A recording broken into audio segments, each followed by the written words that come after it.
નમસ્કાર વિદ્યાર્થી મિત્રો, આજે આપણે સ્ટાન્ડર્ડ 10 ઇંગ્લિશ ગ્રામરમાં ચેન્જ ધ ટેક્સ વિશે જોવું છે. ઇંગ્લિશમાં ક્વેશ્ચન નંબર 50 અને 51 એટલે 50 અને 51માં એક કોમન ઇન્સ્ટ્રક્શન હોય છે, do as directed. Do as directed એટલે સૂચવ્યા મુજબ કરો. એમાં 50 નંબરનો જે પેરેગ્રાફ આવે છે એ એક્ટિવમાંથી પેસિવ અથવા પેસિવમાંથી એક્ટિવમાં કન્વર્ટેશનનો આવે છે, અને 51 નંબરનો આવે છે એ ચેન્જ ધ ટેક્સ આવે છે. ચેન્જ ધ ટેક્સમાં ચેન્જ ધ નંબર આવી શકે. ચેન્જ ધ નંબર એટલે એકવચનનું બહુવચન અથવા બહુવચનનું એકવચન. ચેન્જ ધ જેન્ડર આવી શકે, એટલે કે પુલ્લિંગનું સ્ત્રીલિંગ અને સ્ત્રીલિંગનું પુલ્લિંગ. અને પ્રોનાઉનનું ચેન્જિંગ, પર્સન ચેન્જિંગ એટલે પ્રોનાઉન ચેન્જિંગ પણ આવી શકે. એકવચનનું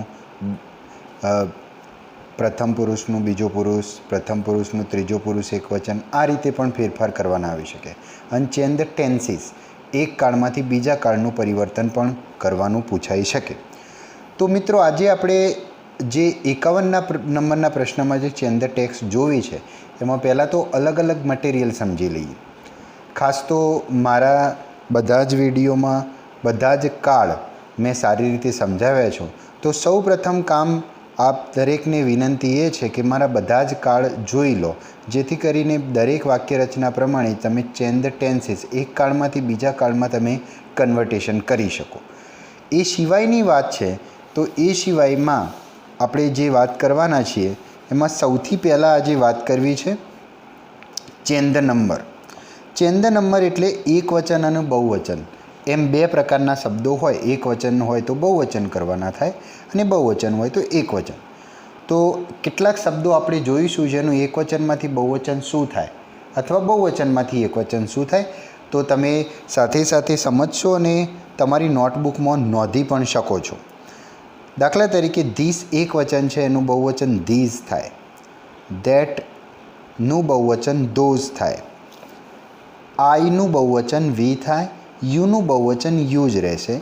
હીનું બહુવચન ધે, સીનું બહુવચન ધે અને ઈટનું બહુવચન પણ ધે થાય. હવે કેટલાક કોમન નાઉન એટલે કે જાતિવાચક નામ એવા હોય જેને ફક્ત એસ લગાડવાથી બહુવચન કરી શકાય. દાખલા તરીકે બોયની પાછળ એસ લગાડો તો બોયઝ થાય. બુકની પાછળ એસ લગાડો તો બુક્સ થાય. હવે એવા તો કેવા નામ હોય જેની પાછળ બહુવચન કરવા માટે જેની પાછળ પ્રત્યય તરીકે ઈએસ લગાડવો પડે? તો જે નામના અંતે S, double S, SH, CH, O, X આટલા શબ્દો જો છેલ્લે આવતા હોય તો એમના પાછળ ઈએસ લગાડીને બહુવચન કરી શકાય. દાખલા તરીકે બસ, છેલ્લે એસ આવે છે તો એનું બહુવચન કરવું હોય તો ઈએસ લગાડવો પડે, બસીસ. મેંગો, તો એનું બહુવચન કરવું હોય તો મેંગોઝ. હવે એક એનો બીજો નિયમ છે. કેટલાક જાતિવાચક નામનો છેલ્લો શબ્દ વાય હોય અને વાયની આગળ વ્યંજન હોય, તો એનું બહુવચન કરવું હોય તો બહુવચન કરતી પહેલાં વાયનો આઈ કરી અને પછી ઈએસ પ્રત્યય લગાડવામાં આવે છે. દાખલા તરીકે ડ્યુટી શબ્દ છે, ધ્યાન રાખજો, ડ્યુટી શબ્દ. તો ડ્યુટીમાં વાય છે, વાયની આગળ ટી વ્યંજન છે, તો એનું બહુવચન કરવું છે તો વાયનો આઈ થઈ અને ઈએસ લાગશે, ડ્યુટીઝ. એ જ રીતે સિટીનું સિટીઝ. પણ એક નિયમ એ છે કે જો છેલ્લો વાય હોય પણ વાયની આગળ સ્વર હોય તો વાયનો આઈ કરવાનો નથી. વાય એમના એમ જ રાખવાનો છે અને ફક્ત એસ લગાડવાનો છે. એનું ઉદાહરણ જોઈએ તો ટોય છે તો ટોયનું બહુવચન સીધું ટોયઝ જ થશે. કીનું બહુવચન કીઝ થશે. બીજો એક નિયમ છે એફ અને એફઈનો. જો કોઈ જાતિવાચક નામનો છેલ્લો શબ્દ એફ કે એફઈ હોય તો એ એફ કે એફઈને કાઢી નાખવાનું છે, એની જગ્યાએ વીઈએસ લગાવવાનું છે. દાખલા તરીકે વાઈફ, તો વાઇવ્સ થઈ જાય, છેલ્લે એફઈ નીકળી જાય અને એફઈની જગ્યાએ વીઈએસ આવ્યો. લાઈફ, તો લાઈવ્સ. લીફ, તો લીવ્સ. આ જ રીતે. પરંતુ કેટલાક શબ્દો એવા તમારે યાદ રાખવાના છે જેની પાછળ એફ છે છતાં પણ એફ નીકળતો નથી. એફ એમના એમ રહે છે અને વીએસ પણ લાગતો નથી, ફક્ત એસ જ લાગે છે. દાખલા તરીકે રૂફ, તો રૂપ્સ જ થાય છે. પ્રૂફ, તો પ્રૂફ્સ થાય છે. એ સિવાય કેટલાક નામોનું બહુવચન અનિયમિત રીતે થાય છે. એટલે ઉપર આપણે જે નિયમો ભણ્યા એવો કોઈ નિયમ લાગુ પડતો નથી. તમારે આ શબ્દો સીધા યાદ રાખવા પડે છે. મેનનું બહુવચન MEN મેન, વુમનનું વુમેન, ચાઇલ્ડનું ચિલ્ડ્રન, ફૂટનું ફીટ, ટૂથનું ટીથ, ઓક્સનું ઓક્સન, માઉસનું માઇસ, ગૂઝનું ગીઝ, આવા શબ્દો છે. કેટલાક નામો એવા છે જેમનું એકવચન અને બહુવચન બંને સમાન થાય છે. શીપનું બહુવચન શીપ જ થાય, ઘેટું પણ શીપ અને ઘેટો પણ શીપ. એ જ રીતે ડિયરનું બહુવચન ડિયર જ થાય, ફિશનું બહુવચન ફિશ જ થાય. આ રીતે. તો તમે એક એક્ઝામ્પલ આપણે જોઈએ છે. ધીસ ઇઝ અ બોય છે.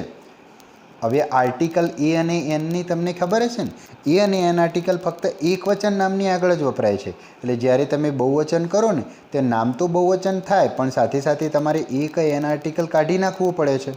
દાખલા તરીકે ધીસ ઇઝ અ બોય, ધીસનું બહુવચન ધીસ, ધીસ સાથે આર, અને બોયનું બહુવચન બોયઝ. આ રીતે તમારે બહુવચન કરવાના છે. તો આ રીતે તમે બહુવચન કરી શકો. હવે આપણે આ તો ચેન્જ ધ નંબરની વાત જોઈ. ચેન્જ ધ નંબર એટલે એક વચનમાંથી બહુવચન. હવે આપણે ચેન્જ ધ જેન્ડર જોવું છે. ચેન્જ ધ જેન્ડર એટલે સ્ત્રીલિંગ હોય તો પુલ્લિંગ અને પુલ્લિંગ હોય તો સ્ત્રીલિંગ. એના માટે તમારે કેટલાક શબ્દો યાદ રાખવા પડે છે. તો અહીંયા આપણે કેટલાક મેસ્ક્યુલાઇન જેન્ડર એટલે નર જાતિ અને ફેમિનાઇન જેન્ડર એટલે નારી જાતિના રૂપો જોઈશું. હી હોય એ મેસ્ક્યુલાઇન જેન્ડર છે, એનું સી થાય. હિમ હોય તો હર થાય, હીઝ હોય તો પણ હર થાય, બોય હોય તો ગર્લ થાય, ફાધર હોય તો મધર થાય, જેન્ટલમેન હોય તો લેડી થાય, કિંગ હોય તો ક્વીન થાય, મેન હોય તો વુમન થાય, મિસ્ટર હોય તો મિસિસ થાય, પાપા હોય તો મમ્મા થાય, સન હોય તો ડોટર થાય, બ્રધર હોય તો સિસ્ટર, હસબન્ડ તો વાઈફ, સર તો મેડમ, એક્ટર તો એક્ટ્રેસ, ગોડ તો ગોડેસ, લાયન તો લાયનેસ, ટાઈગર તો ટાઈગરેસ, પ્રિન્સ તો પ્રિન્સેસ, મિલ્કમેન દૂધવાળો મિલ્કમેન તો મિલ્ક મેડ થાય. પાછળ MAID આવે. મિલ્કમેડ એટલે દૂધવાળી. પીકોક એટલે મોર, પીહેન એટલે ઢેલ, અંકલ તો આંટ, હોર્સ એટલે ઘોડો, મેર MARE મેર એટલે ઘોડી, બુલ એટલે બળદ તો કાઉ એટલે ગાય, કોક કૂકડો, હેન એટલે મરઘી, બ્રાઇડ ગ્રૂમ જે લગ્ન પરણવા જાય ને વરરાજા એને બ્રાઇડ ગ્રૂમ કહેવાય, અને જે પરણવા બેઠી હોય વરવધુ એને બ્રાઇડ કહેવાય. બ્રાઇડ ગ્રૂમ તો બ્રાઇડ. ડોગ એટલે કૂતરો તો બીચ BITCH બીચ એટલે કૂતરી. હીરો તો હિરોઈન. નેવ્યુ NEPHEW નેવ્યુ એટલે ભાણો ભત્રીજો તો એનું નીસ થશે NIEC નીસ એટલે ભાણી અથવા ભત્રીજી. તો આવા ઘણા બધા શબ્દો આપણે યાદ રાખી શકીએ. બીજા પણ કેટલાક શબ્દો આપણે જોવા છે. દાખલા તરીકે આમાં કેટલાક શબ્દો એવા છે જે આવી ગયા છે. હિમસેલ્ફ હોય તો હરસેલ્ફ થાય, બરાબર. એ સિવાય શબ્દો વેઇટર છે તો વેઇટરેસ, સર છે તો મેડમ, બરાબર. પછી કેટલાક બીજા શબ્દો પણ છે. સન હોય તો ડોટર, હસબન્ડ વાઈફ આવી ગયું. પોએટ હોય તો પોએટેસ, ઓથર હોય તો ઓથરેસ, હન્ટર હોય તો હન્ટ્રેસ, બરાબર. ટાઈગર હોય તો ટાઈગરેસ. તો આવા ઘણા બધા શબ્દો છે જે જેન્ડર ચેન્જ બતાવે છે. તો આટલા શબ્દો તમારે જાણવા કાફી છે. આ શબ્દો તમે જાણી લેશો તો લગભગ જેન્ડર ચેન્જમાં તમને કોઈ પ્રોબ્લેમ નહીં આવે. હવે change the person. Change the person છે એમાં વિભક્તિઓ તમારે ધ્યાનમાં રાખવાની છે. એટલે કે કર્તા વિભક્તિ, કર્મ વિભક્તિ, સંબંધક વિભક્તિ. સંબંધક વિભક્તિમાં સર્વનામ તરીકેની સંબંધક વિભક્તિ અને વિશેષણ તરીકેની સંબંધક વિભક્તિ.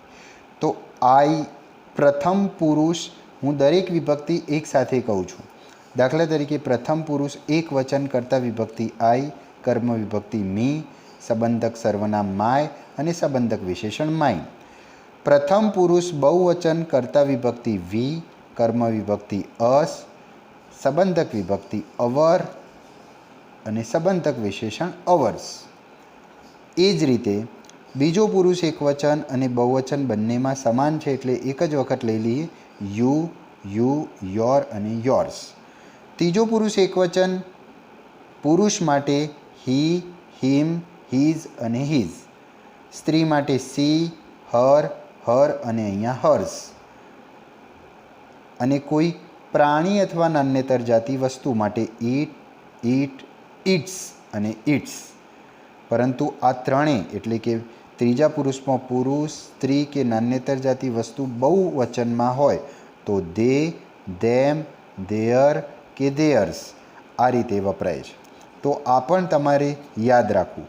કોની સાથે કેવા શબ્દો વપરાય એ પણ તમારે યાદ રાખવું જરૂરી છે. બરાબર. એટલે કે જે પ્રમાણે આઈ હોય, આઈની સાથે એમ વપરાયું હોય અને તમને સી કરવાનું કીધું હોય અથવા હી કરવાનું કીધું હોય તો હી અને સી સાથે ઈ જ આવે છે. બરાબર. તો દરેક સાથે શું વપરાય છે. દાખલા તરીકે વર્તમાન કાળ હોય તો I am, we are, you are, he is, she is, it is અને ધે આર. બરાબર. એ રીતે વપરાય. જો ભૂતકાળ હોય તો I was, we were, you were, he was, she was, it was અને ધે વેર આ રીતે વપરાય છે. તો આ બધા શબ્દો પણ વાપરવામાં તમારે આ જ રીતે ધ્યાન રાખવું. તો આ ખાસ આપણે જે જેન્ડર છે, જેન્ડર ચેન્જના નિયમો, નંબર ચેન્જના નિયમો અને પર્સન ચેન્જના નિયમો ભણ્યા. એ સિવાય જે કાર્ડના નિયમો છે તો આપણે દરેક કાર્ડનો વિડીયો અલગ રીતે બનાવેલો છે.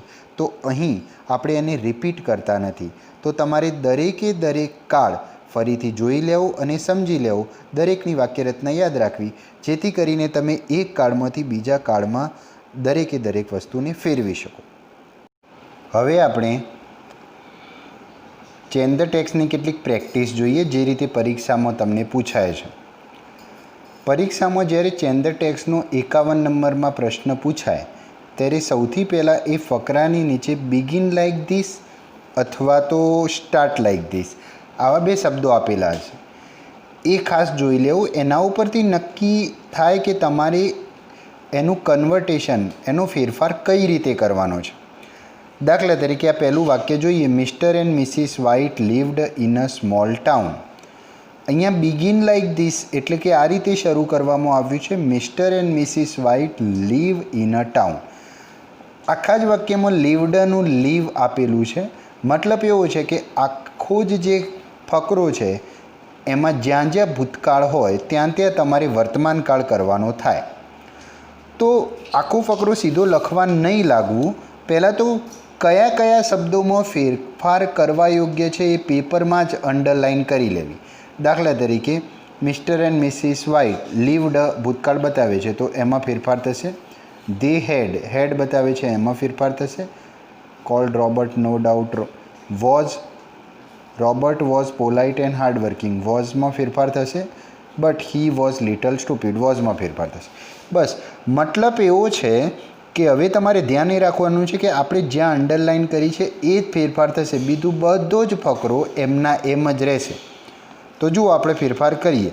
અહીંયા લીવડનું આપણે વર્તમાન કાળ કરવાનો છે આપણે સૂચવ્યા મુજબ. તો લીવડનું લીવ થયું કારણ કે બે નામ છે તો બહુવચનમાં લીવ. હેડ છે તો ધેની સાથે હેવ થયું. વોઝ છે તો રોબર્ટની સાથે ઇજ થયું અને વોઝ છે તો એની સાથે ઇજ થયું. તો આટલો ફેરફાર થાય. મતલબ Mr and Mrs White live in a small town. They have a servant called Robert. No doubt Robert is polite and hardworking but he is little stupid. તો આ રીતે ફેરફાર થાય. મતલબ સૌથી પહેલાં કયા શબ્દોમાં ફેરફાર થશે એ તમારે પહેલાં જ એ શબ્દોની નીચે અંડરલાઇન કરવીને નક્કી કરવું અને પછી જ જવાબ લખવો જેથી ફરીથી એ ક્ષતિ કે ભૂલ રહેવા ના પામે. આપણે બીજો એક ફકરો જોઈએ.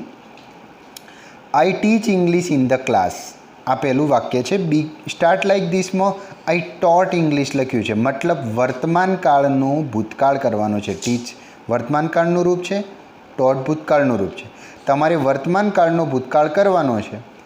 તો જુઓ આપણે સૌથી પહેલાં કયા શબ્દોમાં ફેરફાર થશે એના નીચે અંડરલાઇન કરી લઈએ. તો teach English in the class, તો એમાંથી teach. Pupils write the examples, તો એમાંથી write. A boy doesn't understand, એમાંથી ડઝન્ટ અથવા તો ડઝ નોટ. એન્ડ આસ્ક, તો આસ્ક.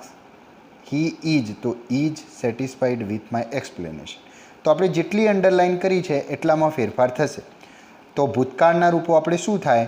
ટીચનું ટોટ થાય, રાઇટનું રોટ થાય, ડઝન્ટનું ડીડન્ટ અથવા ડીડ નોટ થાય, આસ્કનું આસ્કડ થાય અને ઇઝનું હી સાથે વોઝ થાય. બરાબર? તો એ પ્રમાણે ફેરફાર થશે. જુઓ, I teach English in the class, તો I taught English in the class. Pupils write the example, તો pupils wrote the examples. A boy doesn't understand, તો a boy didn't understand. And ask for some explanation, and asked for some explanation. He is satisfied with my explanation, he was satisfied with my explanation. ખ્યાલ આવી ગયો ને? હવે આપણે એક નવું example જોઈએ. દ્રષ્ટિ એન્ડ રિદ્ધિ પાર્ટિસિપેટ. તો અહીંયા બિગિન લાઈક ધીસમાં રુદ્ર પાર્ટિસિપેટ્સ આપ્યું છે. મતલબ શું થાય? તમારે દ્રષ્ટિ એન્ડ રિદ્ધિની જગ્યાએ રુદ્ર લખવાનું છે. તો 2 જણમાંથી 1 જણ કરવાનું છે, તો પર્સન ચેન્જ આવે. બીજું આવે બહુવચનનું એકવચન પણ આવે, કારણ કે દ્રષ્ટિ અને રિદ્ધિ માટે ધે વપરાય અને અહીંયા રુદ્ર માટે હી વપરાય. તો ધેમાંથી હી પણ કરવાનું છે અને બહુવચનમાંથી એકવચન પણ કરવાનું છે. તો બંને રીતે કન્વર્ટેશન થાય. તો કોની નીચે ફેરફાર થશે એ પહેલાં આપણે અંડરલાઇન કરી દઈએ. દ્રષ્ટિ એન્ડ રિદ્ધિ, એની સાથેનું ક્રિયાપદ participate in the quiz competition every year. They, એની સાથેનું ક્રિયાપદ આર. સ્ટુડન્ટ્સ, કારણ કે આ બંને બહુવચન છે તો સ્ટુડન્ટ્સ વપરાય. ધે, એની સાથે ક્રિયાપદ ડુ નોટ. એ બંને માટે વપરાયેલો શબ્દ ધેયર. એ બંને માટે વપરાયેલો ઓલ. સ્ટુડન્ટ્સ, એ સાથે વપરાયેલું ક્રિયાપદ લાઈક. એ બંને માટે વપરાયેલો ધેમ. આ બધાની નીચે ફેરફાર થાય. તો આપણે કરી જોઈએ. ચલો, દ્રષ્ટિ અને રિદ્ધિની જગ્યાએ રુદ્ર લખવાનું. પાર્ટિસિપેટ, હવે એકલું રુદ્ર આવ્યું તો પાર્ટિસિપેટ્સ થશે, એસ લાગશે. ધેની જગ્યાએ તમારે હી લખવાનું. આરની જગ્યાએ હી સાથે ઈ જ આવે. સ્ટુડન્ટ્સ છે, આ તો રુદ્ર એકલો છે એટલે એકલું સ્ટુડન્ટ. અહીંયા ધે છે તો હી. ધેની સાથે ડુ નોટ હતું પણ હીની સાથે ડઝ નોટ વપરાય. અહીંયા ધેયર એ બેના માટે છે, એકલા રુદ્ર માટે હી જ. ઓલ છે, એક વચન કરવું છે તો ઈચ. સ્ટુડન્ટ્સ બહુવચન છે, અહીંયા સ્ટુડન્ટ કરી દઈએ. ધેમ છે તો ધેમનું રુદ્ર માટે અહીંયા હિમ વપરાશે. તો ફેરફાર થઈ ગયો. Drishti and Riddhi participates in the quiz competition every year. તો Rudra participates in the quiz competition every year. They are very clever students. He is a very clever student. They do not like to waste their time. He does not like to waste his time. All the students like them very much. Each student likes him very much. તો આ રીતે એનો ફેરફાર થશે. એક નવું example જોઈએ. My son Apurva is a poet. એની જગ્યાએ બિગિન લાઈક ધીસમાં આપેલું છે માય ડોટર અર્પિતા. તો માય સન, સનની જગ્યાએ ડોટર કર્યું, અપૂર્વની જગ્યાએ અર્પિતા કર્યું. હવે ખ્યાલ આવી ગયો ને? મતલબ તમારે જેન્ડર ચેન્જ કરવાની છે. ફેમિનાઇન એટલે સ્ત્રી જેન્ડરમાંથી મેસ્ક્યુલાઇન એટલે પુરુષ જેન્ડર તમારે કરવાની છે. તો સૌથી પહેલાં કોની નીચે ફેરફાર થશે એ જોઈ લઈએ. તો સન, અપૂર્વ, પોયટ, હી, હીઝ, આ બધા મેસ્ક્યુલાઇન જેન્ડર માટેના શબ્દો છે. હિમ, હી અને હિમસેલ્ફ. તો સનનું ડોટર થાય, અપૂર્વનું તમારે અર્પિતા કરવાનું છે. પોયટનું મેસ્ક્યુલાઇન ફેમિનાઇન જેન્ડર પોયટિસ. હીનું સી, હિઝનું હર, હિમનું હર, હીનું સી, હિમસેલ્ફનું હરસેલ્ફ. તો આ રીતે ફેરફાર થાય. તો my son Apurva is a poet. My daughter Arpita is a poetess. He writes song and lyrics. She writes song and lyrics. His poems have given him popularly. Her poems have given her popularity અથવા popularly.